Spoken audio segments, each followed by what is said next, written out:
fleuve Saint-Laurent est l'un des écosystèmes les plus riches au monde. Il est un habitat pour environ plus de 30 000 espèces. Plusieurs microsystèmes y sont présents comme les marais, créés par les marées, sont utilisés par les oies et les canards barboteurs, ainsi que par plusieurs poissons pour y déposer leurs œufs et quelques oiseaux rares. On y retrouve aussi des îles et des îlots qui servent de lieux d'échouerie pour les phoques et de lieux de nidification pour plusieurs dizaines d'espèces d'oiseaux. Quant aux embouchures des rivières, elles sont importantes pour plusieurs espèces de poissons et qui servent d'aire d'hivernage pour quelques espèces d'oiseaux marins.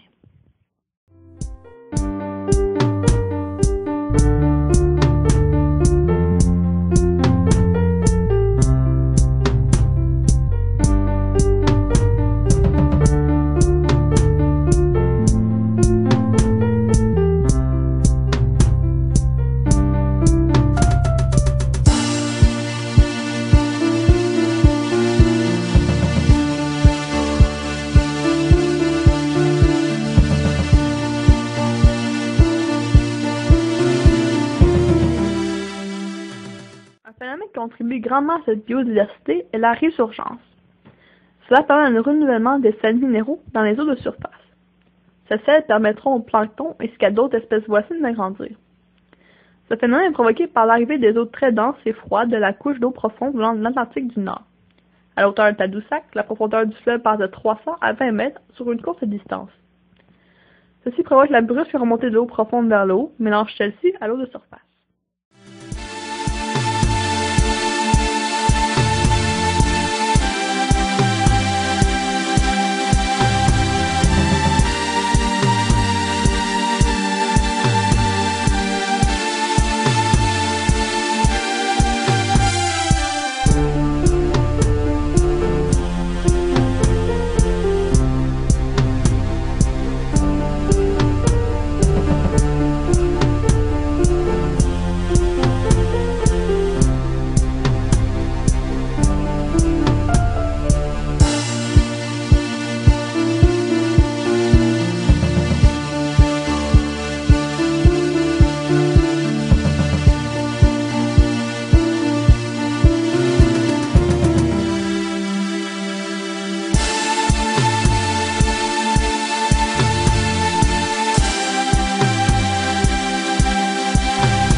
Mais le fleuve est aussi menacé par plusieurs dangers, comme la pollution, causée par le déversement de déchets dans le fleuve et par d'autres facteurs liés à la présence humaine. Il y a aussi des espèces non indigènes, naturalisées en d'autres mots. Cela décrit toutes les espèces dont le fleuve Saint-Laurent n'a pas le lieu d'où ils proviennent. Le terme naturalisé désigne spécifiquement les espèces qui sont adaptées au milieu, donc maintenir sa population.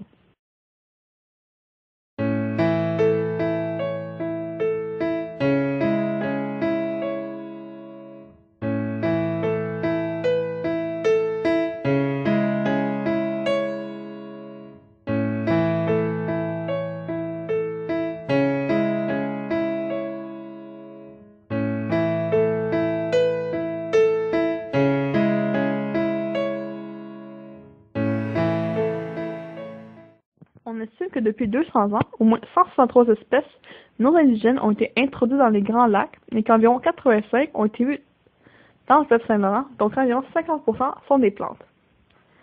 Il y a entre autres la moule zébrée et la truite brune. Ces espèces ont été introduites sans aucun doute par les humains. Il y a plusieurs façons que nous avons pu les introduire. La présence dans ou sur les bateaux de commerce ou autres en provenance de l'étranger. Le commerce entre le Québec et le reste du monde de poissons appâts et de l'évasion des plantes apportées à des fins agricoles ou ornementation.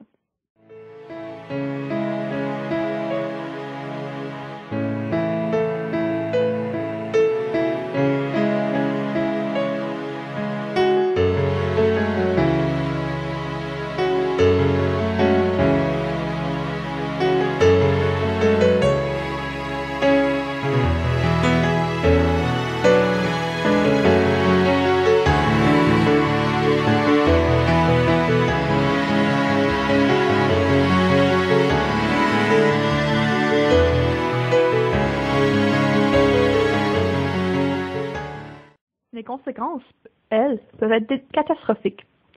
Il y a plusieurs réactions de l'écosystème qui peuvent arriver. Par exemple, l'habitat peut se modifier selon la nature de l'espèce, végétale ou animale.